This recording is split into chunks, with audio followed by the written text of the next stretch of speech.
Damn, wow, what's this? It's 2023? Happy New Year. This means one thing. It means it's time to count down my most anticipated movies of the year, as well as my least anticipated for good measure. Is he talking to Kevin Feige who runs Marvel? And yeah, it's gonna be a top 9, boys, because I really just could not find a 10th film, and yeah, anyways. Number 9 is Dune Part 2. Yeah, I guess it goes without saying that I was not a big fan of the first Dune, but you know, Denis Villeneuve, he's a top-shelf filmmaker, and after sitting through a 2.5-hour ad for this one, I'm frankly obligated to, you know, see whatever Timothée Chalamet is up to.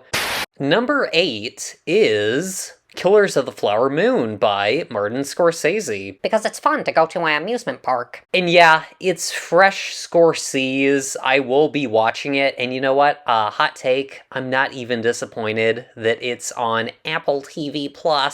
I'm sure it'll be a step above, you know, that Weak Sauce that won Best Picture, so yeah, I'm not worried about it being streaming only, frankly. I'm just glad that I won't have to sit through it with a bunch of amusement park attendees. Number 7 is Indiana Jones and the Dial of Destiny, because apparently I hate myself. And yeah, you know what? There is nothing like a good dumpster fire, as well as something that attempts to desecrate one of your favorite films of all time.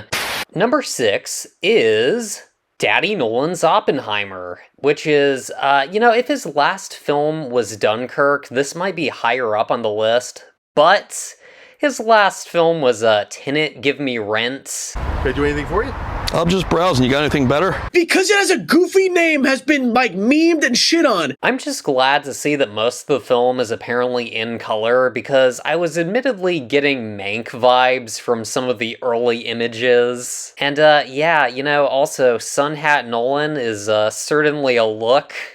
Anyways, number 5 is John Wick 4, because, you know, I need to see more ways in which Keanu Reeves can kill people with library books. Is that what happened in the last one? It was pretty good. Yeah, I think, yeah.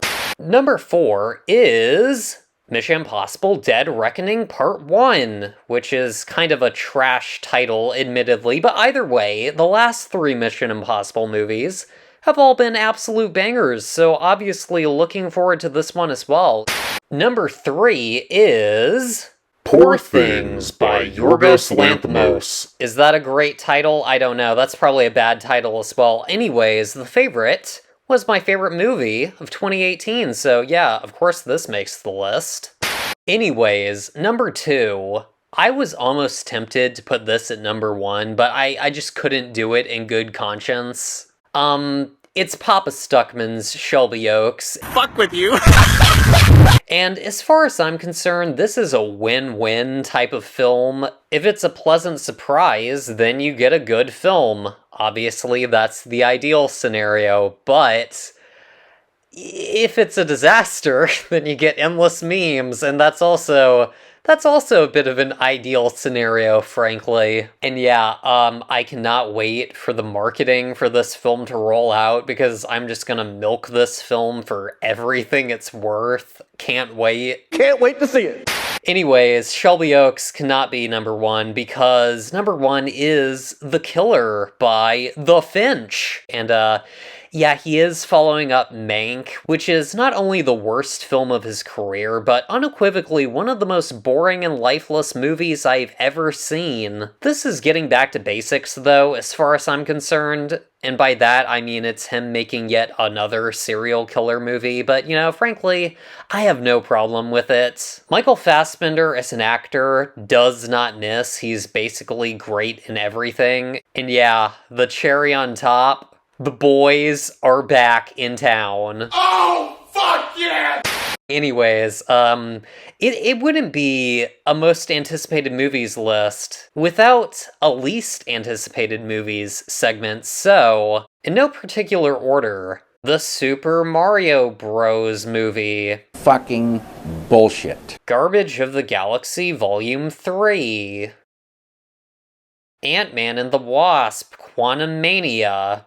I think I'd rather ingest poison. The Little Mermaid.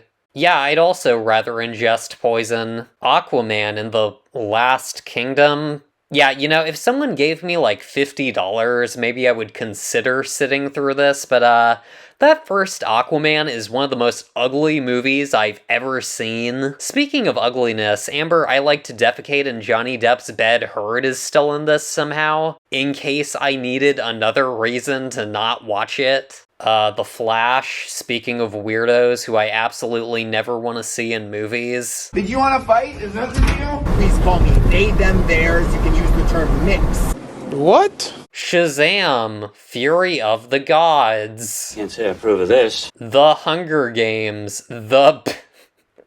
What's this called? The Hunger Games, The Ballad of Songbirds and Snakes? Yeah, that's one of the worst titles I've ever heard. Spider-Man Across the Seizure-Verse, the sequel to one of the most overrated style-over-substance movies ever made. But man, I like this movie. Last and certainly least, it's Captain Marvel 2, or The Marvels for people who care.